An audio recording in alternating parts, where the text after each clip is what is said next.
I am Richard Brown, and you are locked in to the Richard Brown Show on WCOM LP, Chapel Hill and Carborough. Good morning. I want to thank you so much for joining me this morning.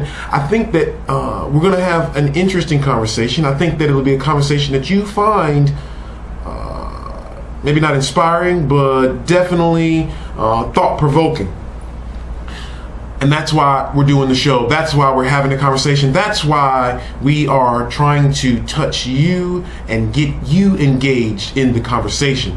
Let me talk just a bit about what the show, how the show's growing, how the show is moving, how the show is developing.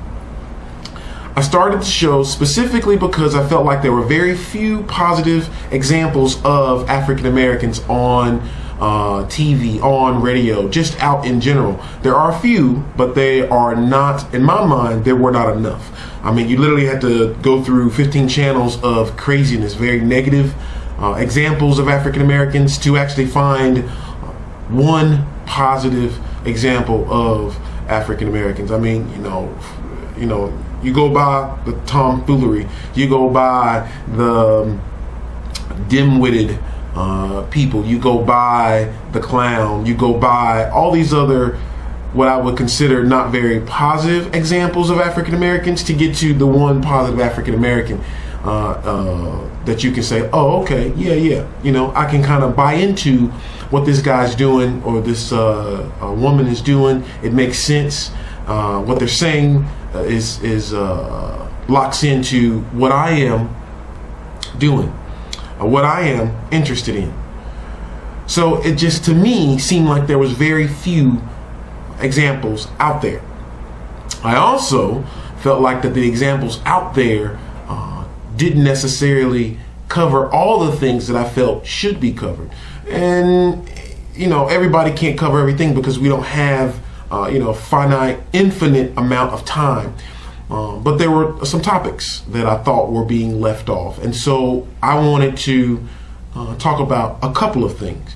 One of the things that I felt very, very, and still feel very, very passionate about is economics. I feel like that money and how you make those choices around what you do with your money is something that it consistently touches on almost every aspect of a person's life. And yet it's not something that we start to weave into most conversations. It's something that is kind of oftentimes pulled in either through our emotions, pulled in by other people in order to control what we do with our money.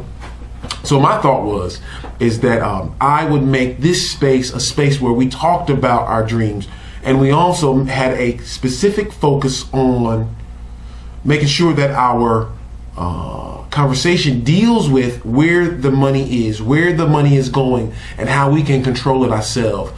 Self-determination is a word that I sometimes use on the show.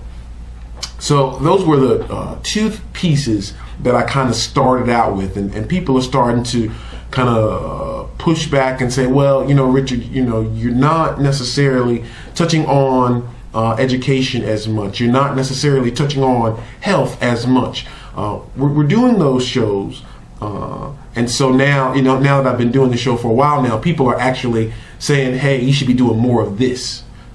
So that's always a good thing to hear from people and say, these are the things that I need to continue to bring into and make sure is lifted up, issues that are truly happening in the community, and that we need to make sure they are getting a good exposure.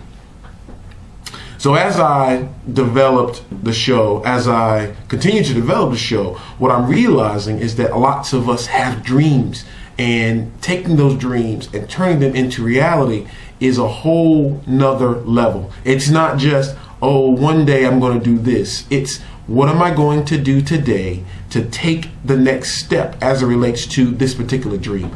And so what I have been doing is bringing on specific guests that have dreams or things that they've created, and hoping that you can connect with them, connect with their person, connect with their emotions, with their feelings, and how they did it, what the process was for turning their ideas and dreams into a real product, a real show, something real, something that another person can hold, something that another person can touch and feel and be like, yeah, that makes a whole lot of sense to me. That connects with me on so many different levels. And so my thought is that the next year, the next 2 years, I'm going to be doing even more of that. I'm going to be taking the guests that come on the show, talk about what their dreams are, and then how they turned those dreams into something that you can then touch, hold, and feel. I will also say that I have been in the process of doing that myself, and I hope to be able to share some of those things with you in the coming year. I think that it's a wonderful opportunity. I think that the guests that I've had on in the past have done an excellent job, and I hope that I can do a better job of conveying how scary it is sometimes to step out, conveying how much you have to learn and how enjoyable the process is. I think that that's the one thing, we can't necessarily always control what the outcome is, but we can certainly do a better job of controlling our process and making sure that during our process we're having a good time, during our process that we're learning, during our process that people are engaged and feeling like that they have a voice. So that's just a snippet of what the Richard Brown Show is all about. I need you to become even more involved. I have people email me every week now. I have people that are calling me and saying, hey, I want you to do a show about this, or have you ever covered this? And in some cases, I refer them to old shows. I refer them to the website, richardbrownshow.com, and say, hey, check out this show. If you can't find it, send me another email and I'll pull it up for you. I'm also connecting past guests with other guests. There's a lot of connectivity that happens as you really start to kind of look at the bigger picture about what has occurred on the show, who's doing what, and how people might work together. It's an awesome space where, when you have a conversation with somebody and they're like, well, I'm interested in, I had somebody who said they were interested in starting my own nonprofit. And I was able to refer them to a past guest on the show. And that was cool because, again, I was able to speak to what's already happening in the community, and I was able to say that I think if you connect with them, you can really get up your learning curve much, much faster.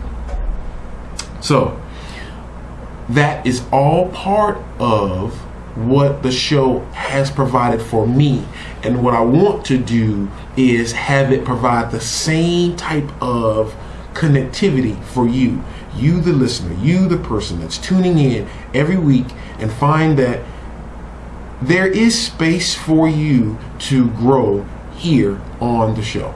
There is space for you to learn and to do it by trial and error.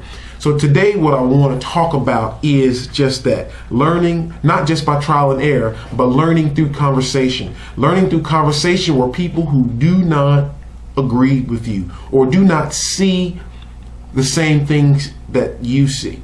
And that's difficult because everybody has a different life experience. And given everybody has a different life experience, why would you think that people are going to see the world through the same eyes that you see? So that's sort of the beginning of at least my thesis, the beginning of what I've been thinking about over the last couple of days. But given that we have different life experiences, why would you assume that people are going to agree with you? In my mind, it's almost like we should almost by default assume that people don't agree with you.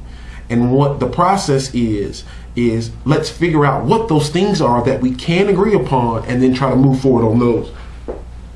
So I want to talk about that on